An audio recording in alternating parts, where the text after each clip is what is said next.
क्या आपने कभी सुबह ऑफिस निकलते समय ओला या उबर बुक की है और किराया देखकर दिमाग घूम गया हो? 120 रुपए की राइड कभी कभी 200 रुपए तक कैसे हो जाती है? ये सवाल हर शहरवासी के दिमाग में घूमता है। और अब सरकार ने राइड हेलिंग कंपनियों को लेकर जो नए नियम जारी किए हैं, वो इस झटके को और भी बड़ा बना सकते हैं। इस नए नियम से आपकी जेब पर कितना असर पड़ेगा, चलिए आपको डिटेल में बताते हैं। लेकिन उससे पहले वीडियो को लाइक करना ना भूलें। अब ओला, उबर और रैपिडो की सवारी पीक टाइम में और भी महंगी हो सकती है। सवाल ये है कि इसका असर सिर्फ आपकी जेब पर पड़ेगा या ड्राइवर और कंपनियों पर भी। सरकार ने 1 जुलाई 2025 को मोटर व्हीकल एग्रीगेटर गाइडलाइंस 2025 को अपडेट कर दिया है। इस नए नियम के तहत अब ओला और उबर जैसी कंपनियां पीक आवर्स में बेस किराए का 2 गुना तक चार्ज कर सकती है। पहले ये लिमिट 1.5 गुना तक थी, यानी थोड़ी बहुत महंगी होती थी।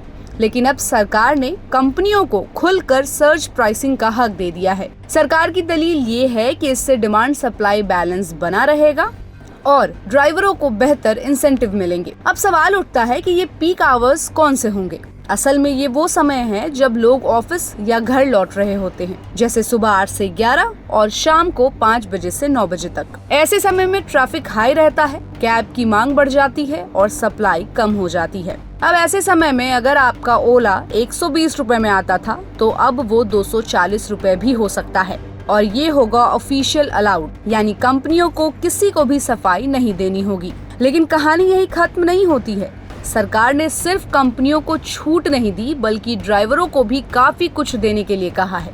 अब किसी भी एग्रीगेटर को अपने सभी ड्राइवरों को 5 लाख रुपए का हेल्थ इंश्योरेंस और 10 लाख रुपए का टर्म इंश्योरेंस देना मैंडेटरी होगा। इतना ही नहीं, अगर कोई ड्राइवर बिना सही वजह के आपकी बुकिंग कैंसिल करता है, तो उसे 100 रुपए या टोटल किराए का 10% जो भी कम हो उतने का जुर्माना लगेगा। इसका सीधा फायदा उन पैसेंजर्स को होगा जिन्हें बार बार ड्राइवर ने कैंसिल कर दिया का मैसेज आता है। अब नई गाइडलाइंस में ये भी कहा गया है कि हर राइड के किराए का कम से कम 60% हिस्सा ड्राइवर को मिलना चाहिए।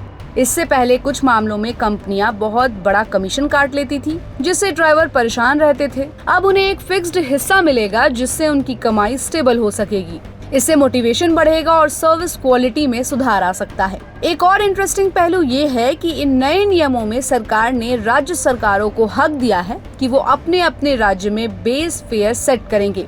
अगर कोई स्टेट ऐसा नहीं करता है, तो कंपनियां खुद ही अपनी रेट तय कर सकती है। इससे स्टेट्स में किराए को लेकर इनइक्वालिटी भी देखने को मिल सकती है। कहीं ओला की मिनिमम रेट 60 रुपए होगी, तो कहीं 80 रुपए, यानी एक ही कंपनी के लिए शहर बदलने पर रेट स्ट्रक्चर भी बदल सकता है। ये सभी नियम यात्रियों के लिए ट्रांसपेरेंसी भी लाते हैं। अब ऐप में दिखेगा कि कितना किराया है, कितना ड्राइवर को मिलेगा और सर्ज कब लागू हो रहा है।